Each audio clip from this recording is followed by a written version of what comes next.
అందరికీ ఉపకారి.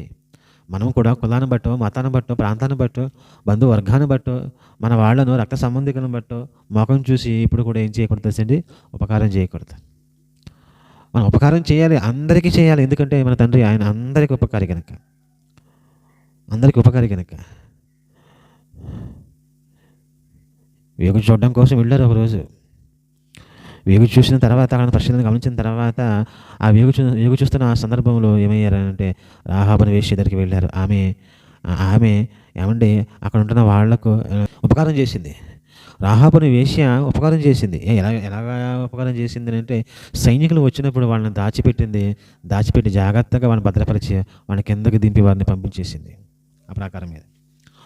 ఏమండి ఎవరో తెలియదు విన్నది. దేవుని ప్రజలు అని విన్నది. దేవుడు వాళ్ళ తరపున యుద్ధం చేస్తున్నాడు అని విన్నది ఆమె.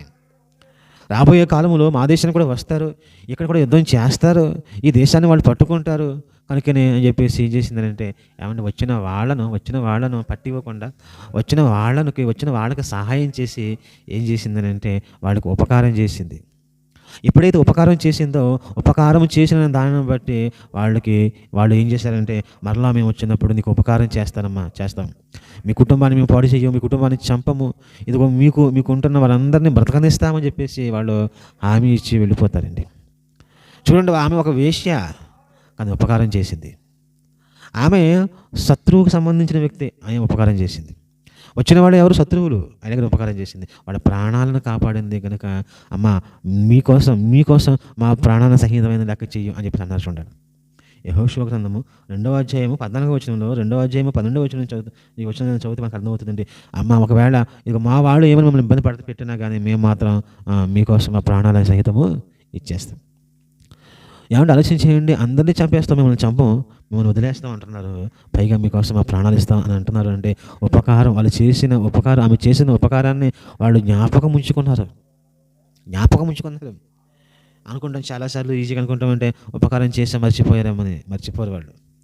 ఈ ప్రపంచంలో ఎవరైనా ఒకసారి ఉపకారం పొందుకున్న తర్వాత వాళ్ళు ఉపకారాన్ని మర్చిపోరు, గుర్తుంటుంది. కానీ వాళ్ళు ఒకవేళ రెస్పాండ్ అవరేమో.